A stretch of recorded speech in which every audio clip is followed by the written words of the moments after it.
أن يتعارفوا ومن أجل أن يتخذ بعضهم بعضا سخريا. أما ميزان التفاضل فهو التقوى والعمل الصالح. معاشر الإخوة، إن المسلك الحكيم في التعامل مع ما قضته سنة الله من حقائق التنوع البشري والتفكير بطريقة منفتحة غير ضيقة، لو لم تكن واعلم أنك لو لم تكن مختلفا لما كان الآخر مختلفا. وإذا اتفق اثنان في كل شيء وإذا اتفق اثنان في كل شيء فلا حاجة لأحدهما. معاشر الأحبة، الانسجام والتعايش شعور داخلي جميل في النفس البشرية يبرز العلاقة الإيجابية والانتماء بين أفراد المجتمع وأفراد الأمة، فيكون كالبنيان يشد بعضه بعضا، وكالجسد الواحد إذا اشتكى منه عضو تداعى له سائر الجسد بالسهر والحمى.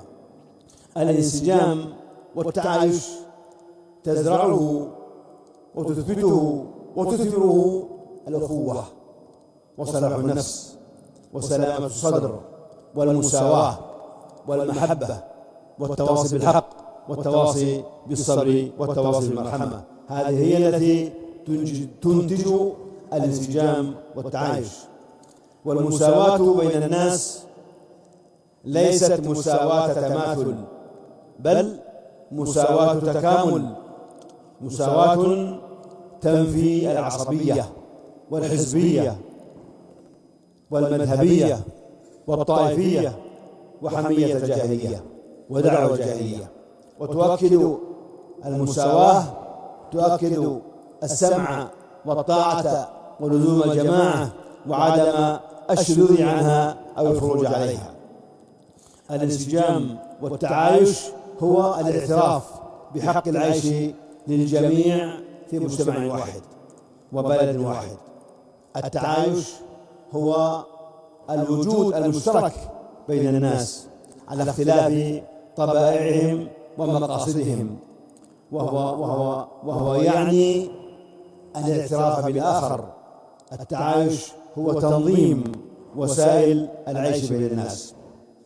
إخوتي في الله،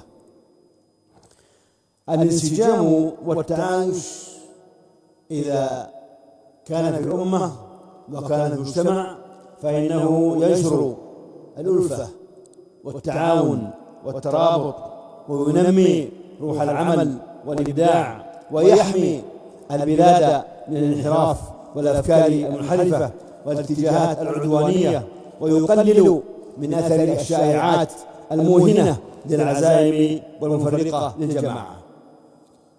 معاشر الأحبة، هذه حكمة. الحكمة تقول: كسب القلوب مقدم على كسب المواقف، ووحدة القلوب مقدمة على وحدة الآراء. وحدة القلوب مقدمة على وحدة الآراء. تأملوا حفظكم الله قول موسى لأخيه هارون عليهما السلام.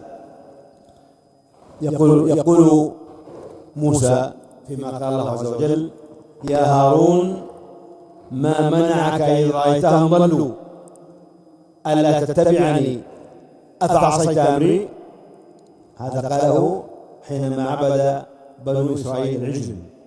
بماذا أجاب هارون؟ أجاب هارون محافظا على الوحدة ومبتعدا عن الفرقة. ماذا قال؟ وقد قال له موسى: اخلفني في قومي وأصلح ولا تتبع السبيل المفسدين. فقال هارون متبعا هذه الوصية، وصية أخيه موسى، قال: إني خشيت أن تقول فرقت بين بني إسرائيل.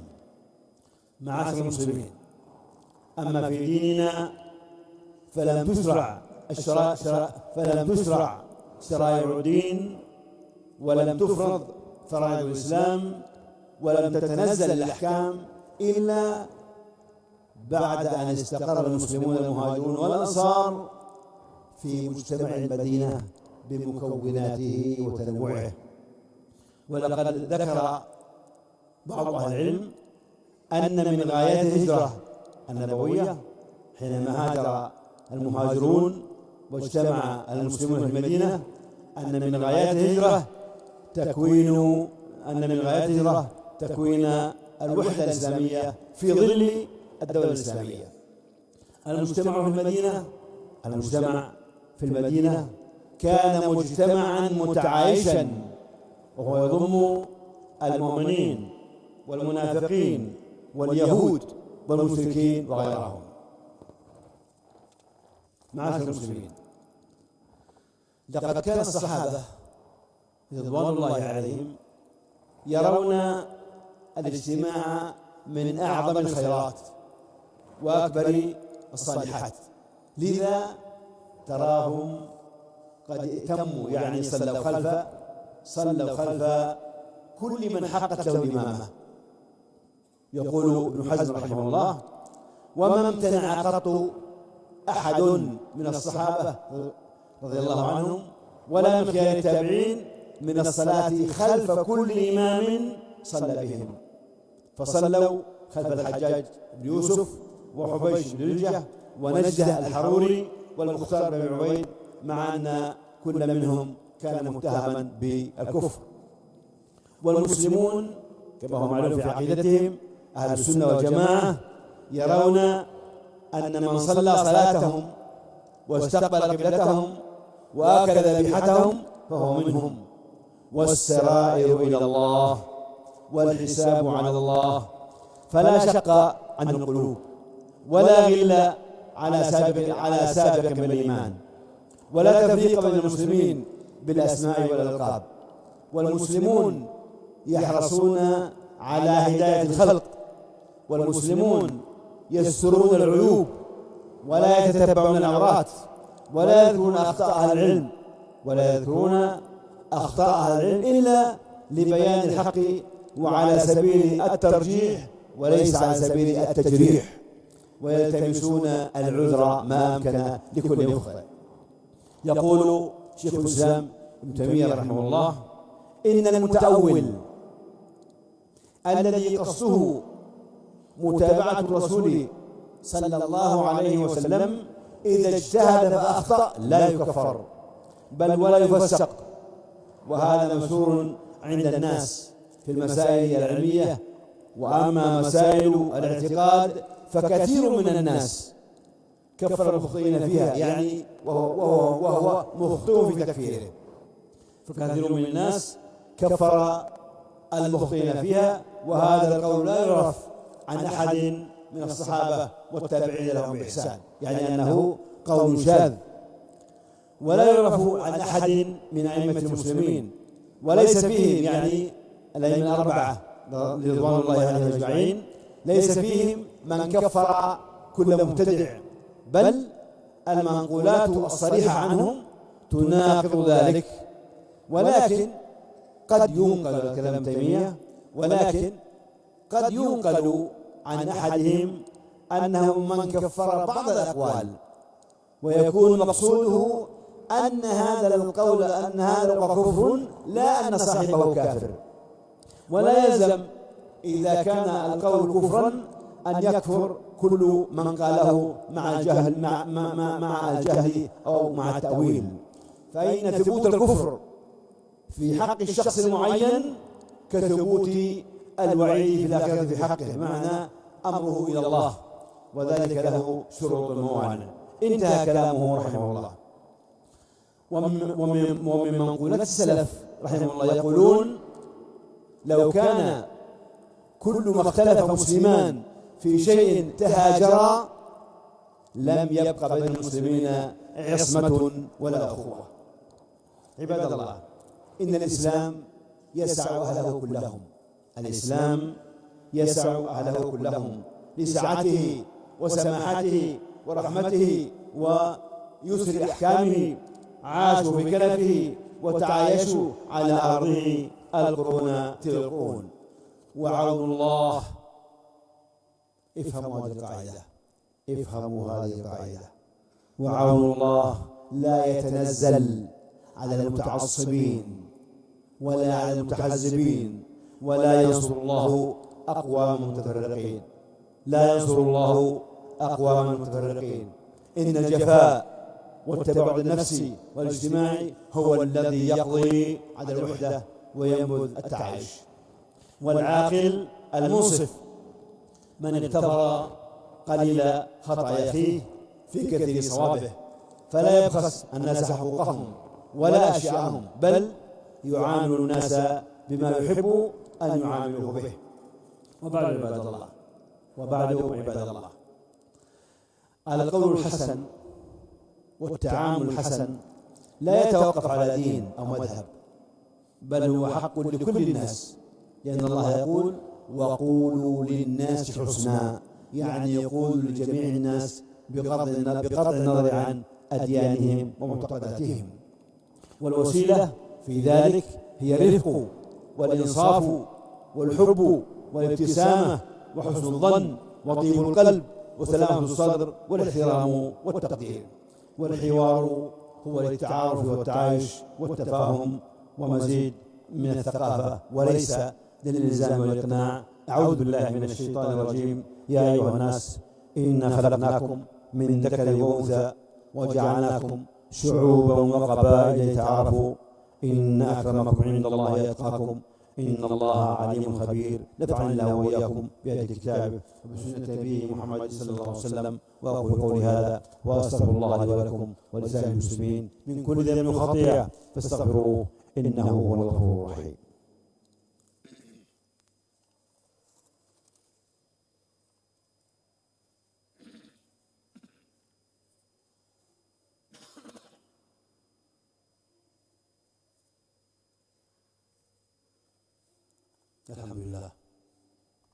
الحمد لله الرحمن، علم القرآن، خلق الإنسان، علم البيان. أحمده سبحانه وأشكره بالعمل واللسان والجنان، وأشهد أن لا إله إلا الله وحده لا شريك له شهادة تبلغ من ربنا الرضوان. وأشهد أن سيدنا ونبينا وحبيبنا وشفيعنا محمدا عبد الله ورسوله المبعوث للثقلين الإنس والجان، صلى الله وسلم وبارك عليه وعلى آله وعلى الآل والأصحاب والأنصار والأعوان والتابعين ومن تبعهم بإحسان. معاشر المسلمين، ينبغي التفريق بين التعايش والرد على المخالف. فالرد على المخالف باب واسع مفتوح يسلك فيه مسالك المصلحة والحكمة والموعظة الحسنة والجدال بالتي هي أحسن في بيان الحق وتزييف ما عداه. فالنبي صلى الله عليه وآله وسلم في المدينة قبل تنوعها وتعدد سكانها في حين أن القرآن كان ينزل لبيان الحق وبيان المخالف. كما ينبغي التفريق بين المسالم والباغي والخائن. فالذي يبغي ويهدد السلم العام ويريد تفريق المسلمين فلا بد من إيقافه عند حده، والذي يخون وطنه ويخذل أهله ويتواطأ مع الأعداء ويمالئهم يجب الحزم معه وفض أمره واتخاذ الموقف الرادع الصارم له ولأمثاله.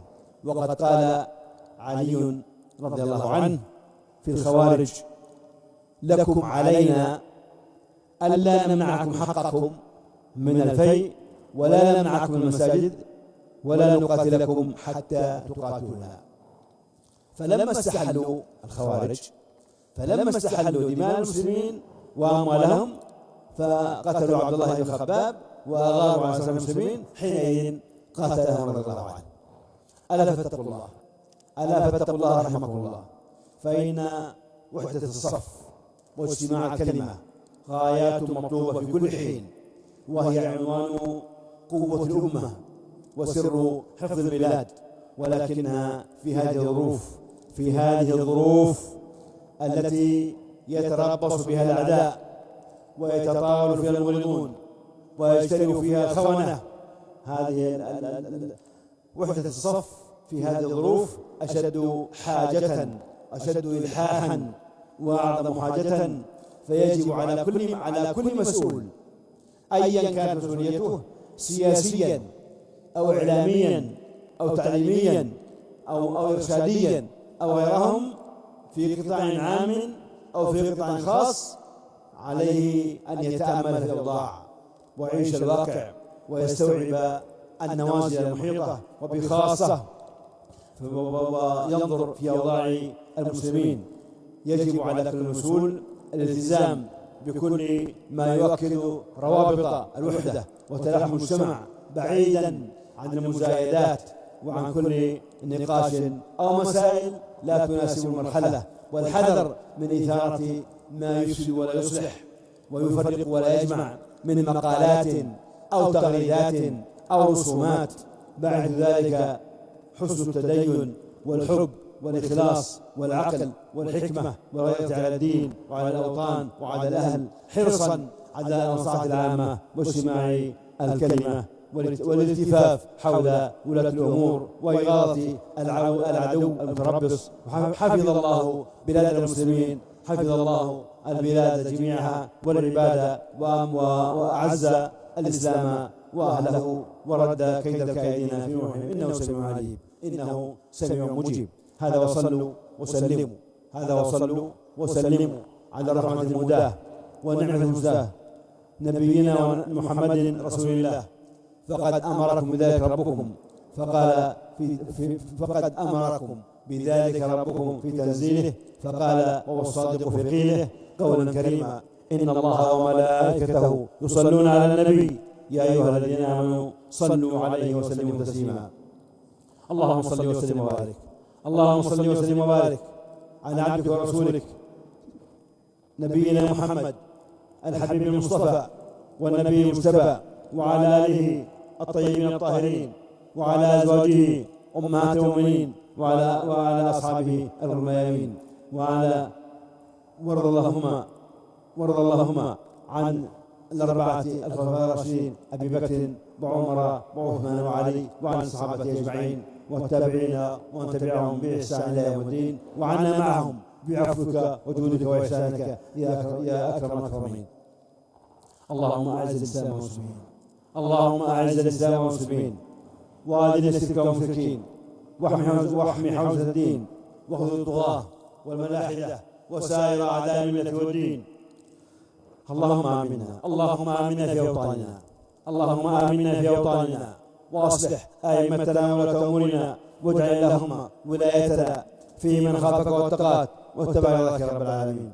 اللهم وفق ولاة المسلمين، اللهم وفق ولاة أمور المسلمين للعمل بكتابك وبسنة نبيك محمد صلى الله عليه وسلم، واجعلهم رحمة لرعاياهم، واجمع كلمتهم على الحق والهدى يا رب العالمين. اللهم وابرم لأمة الإسلام أمر رشد يعز فيها الطاعة ويهدى فيها المعصية، ويؤمر فيه بالمعروف وينهى فيه عن المنكر، إنك على كل شيء قدير. اللهم إنا نتوجه إليك ونرفع أكف الضراعات إليك، وأنت القريب المجيب السميع العليم، لا يخفى عليك شيء ولا يعزب عنك شيء.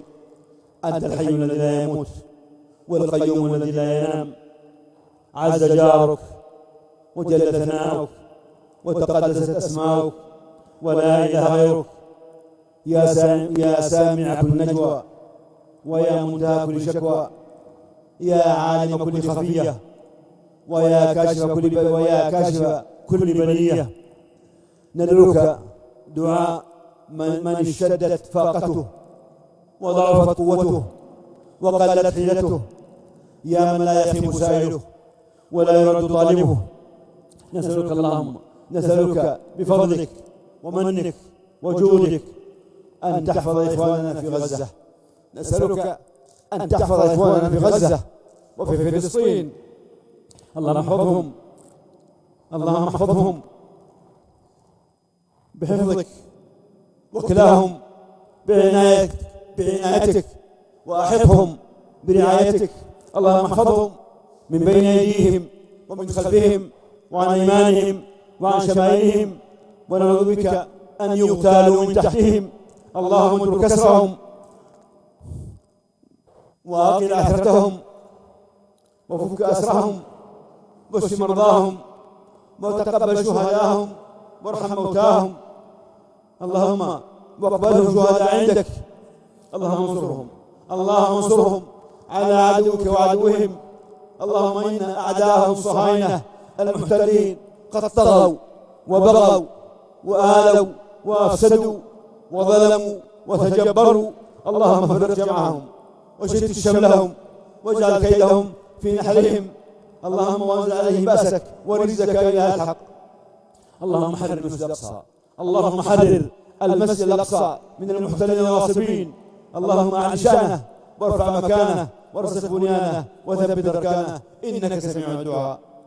ربنا ظلمنا أنفسنا وإن لم تغفر لنا وترحمنا لنكونن من الخاسرين. ربنا آتنا في الدنيا حسنة وفي الآخرة حسنة وقنا عذاب النار. عباد الله، إن الله يأمر بالعدل والإحسان وإيتاء ذي القربى وينهى عن الفحشاء والمنكر والبغي يعظكم لعلكم تذكرون. فاذكروا الله يذكركم واشكروه على نعمه يزدكم ولذكر الله أكبر والله يعلم ما تصنعون.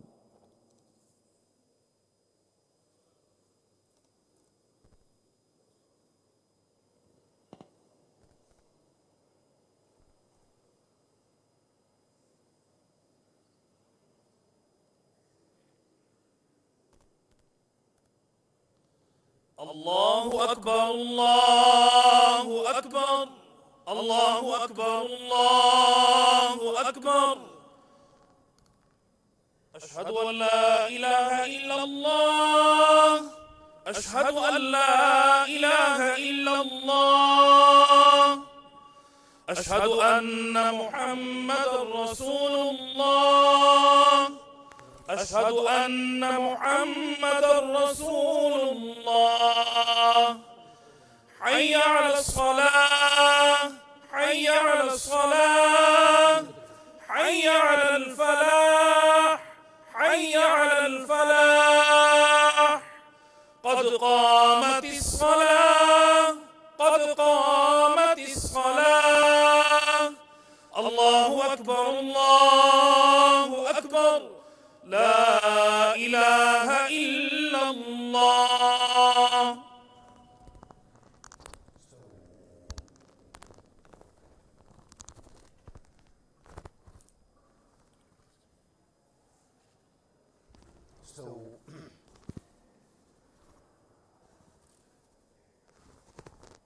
استووا صفوفكم ولا تختلفوا. الله أكبر.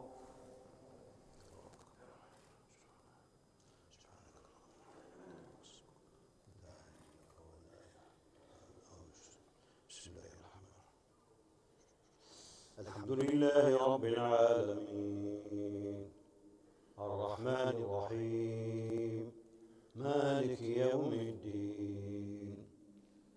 إياك نعبد وإياك نستعين.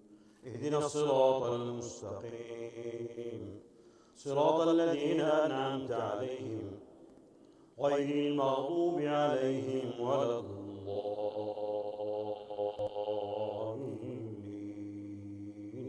آمين.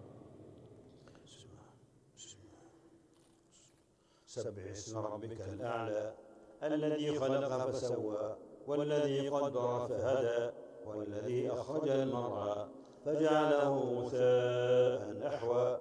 سنقرئك فلا تنسى إلا ما شاء الله إنه يعلم الجهر وما يخفى. ونيسرك لليسرى فذكر إن نفعت الذكرى سيذكر من يخشى ويتجنبها الأشقى الذي يصلى النار الكبرى ثم لا يموت فيها ولا يحيا. قد أفلح من تزكى وذكر اسم ربه فصلى بل تؤثرون الحياة الدنيا والآخرة خير وأبقى إن هذا لفي الصحف الأولى صحف إبراهيم وموسى. الله أكبر.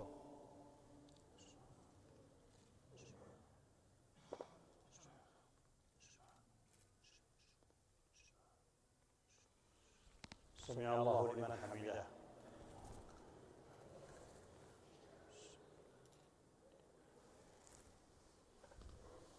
الله أكبر.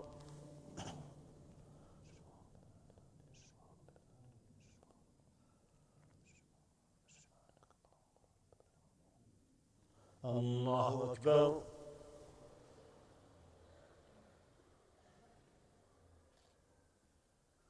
الله أكبر.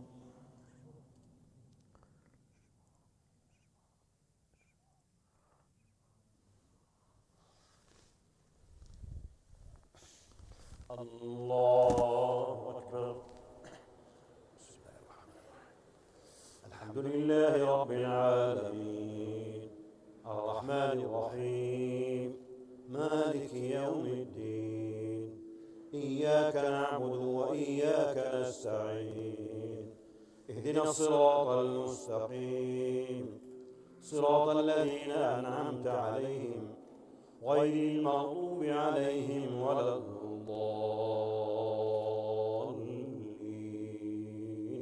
آمين. هل أتاك حديث الغاشية وجوه يومئذ خاشعة عاملة ناصبة تصلى نارا حامية تسقى من عين آنية ليس لهم طعام إلا من ضريع لا يسمن ولا يغني من جوع وجوه يومئذ ناعمة لسعيها راضية في جنة عالية لا تسمع فيها لاغية فيها عين جارية فيها سرور مرفوعة وأكواب موضوعة ونمارق مصفوفة وزرابي مبثوثة أفلا ينظرون إلى الإبل كيف خلقت وإلى السماء كيف رفعت وإلى الجبال كيف نصبت وإلى الأرض كيف سطحت فذكر إنما أنت مذكر لست عليهم بمسيطر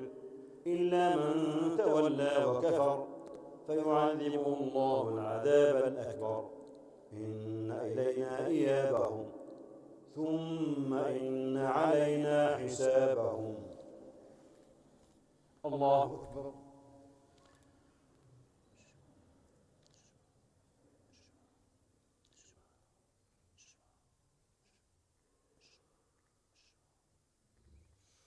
سمع الله لمن حمده.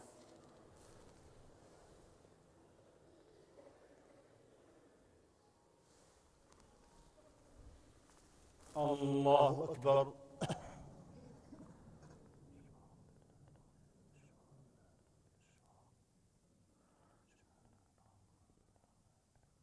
الله أكبر.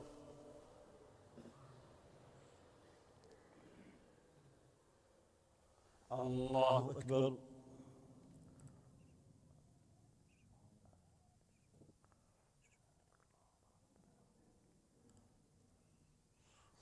الله أكبر.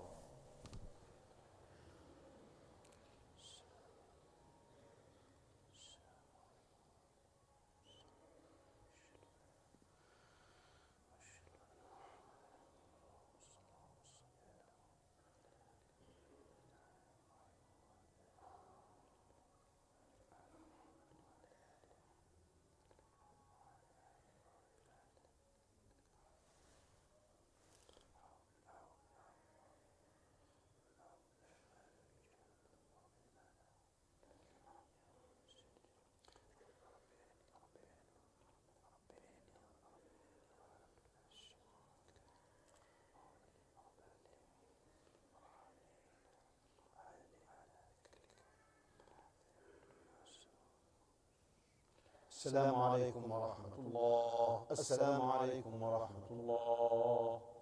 استغفر الله استغفر الله استغفر الله. اللهم أعط السلام وأنت السلام. नाज़रीन, इमाम काबा शेख सालेह बिन अब्दुल्लाह बिन हमीद की इमामत में फैसल मस्जिद में नमाज जुमा अदा की गई। पाकिस्तान टेलीविजन न्यूज़ से अब तक के लिए इतना ही।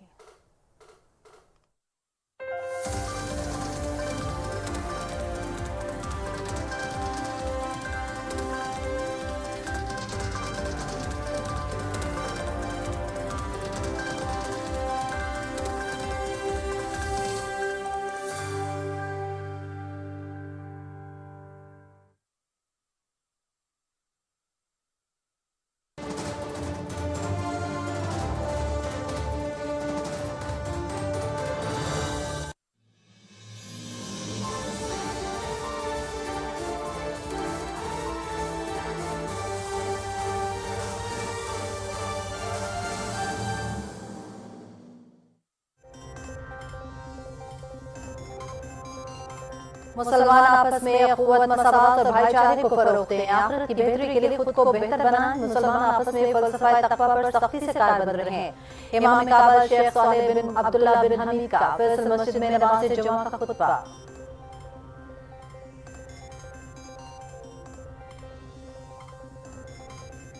गजा में इसराइल जंगी जराइम का मुर्तकिब हो रहा है। इसराइल फलस्तीनियों की नस्लकुशी कर रहा है। अब तक कई हजार अफराद शहीद और बच्चे यतीम हो चुके, कई खानदान शहीद हो गए हैं। गजा पर हमलों में मुतादिद अस्पताल भी तबाह कर दिए गए। पाकिस्तान की कोशिशों से जद्दा में अरब इस्लामी ममालिक का मुश्तरका इजलास हुआ। निगरान वज़ीर ख़ारजा जलील अब्बास जिलानी का सेनेट में इज़हार ख़याल।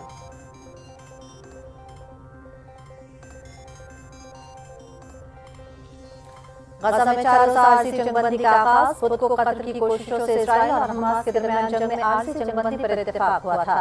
गजा के मकामी वक्त के मुताबिक दोपहर 4 बजे हमास की जानिब से 13 इजरायली यरगमानी को रिहा किया जाएगा। इजरायली जेलों में कैद 39 फलस्तीनियों का पहला ग्रुप भी रिहा होगा।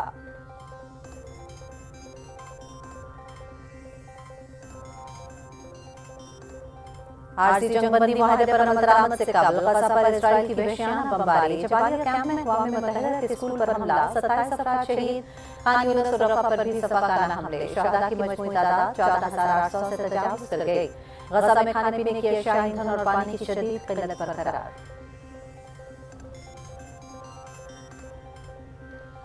खसारे में चलने वाले इदारों की निजकारी पर गौर कर रहे हैं। पीआईए की निजकारी अव्वलीन तरजीह है। हम न सिर्फ खित्ते बल्कि बैरून दुनिया से भी सरमायाकारी ला रहे हैं। पाकिस्तान में आइंदा हफ्ते सरमायाकारी से मुताल्लिक अच्छी खबरें मिलेंगी।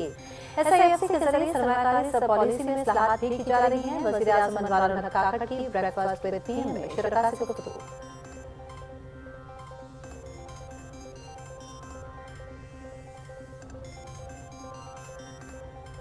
निगरान हुकूमत और अस्करी क़यादत की मुआशी पॉलिसियों के समरात। पाकिस्तान स्टॉक मार्केट तारीख की बुलंद तरीन सतह पर। कारोबार के आगाज पर पाकिस्तान स्टॉक मार्केट में जबरदस्त तेजी का रुझान। 100 इंडेक्स में 450 से ज्यादा पॉइंट्स का इजाफा। 100 इंडेक्स 59,398 पर ट्रेड कर रहा है। वज़ीर आला पंजाब मोहसिन नकवी की ज़ेर सदारत प्लानिंग एंड डेवलपमेंट बोर्ड का खुसूसी इजलास। अस्पतालों की अपग्रेडेशन समेत तमाम की सहूलत के लिए जारी 43 तरजीही मंसूबों पर होने वाली पेशरफ्त का भी तफसीली जायजा। वज़ीर आला पंजाब की लाहौर के गंगाराम अस्पताल, मेयो अस्पताल, जनरल अस्पताल, चिल्ड्रन अस्पताल, सर्विसेज अस्पताल, इंस्टीट्यूट ऑफ कार्डियोलॉजी की अपग्रेडेशन के काम को मज़ीद तेज करने की हिदायत। बलोचिस्तान के असला, कोयटा, पशीन और कला अब्दुल्ला में 7 रोज़ा इंसदादे पोलियो मुहिम का आगाज। बलोचिस्तान के दूसरे इलाकों में 7 रोज़ा इंसदादे पोलियो मुहिम 27 नवंबर से शुरू की। मुहिम के दौरान 25,96,000 से ज्यादा बच्चों को पोलियो से बचाव के खतरे पिलाए जाएंगे। मुहिम के दौरान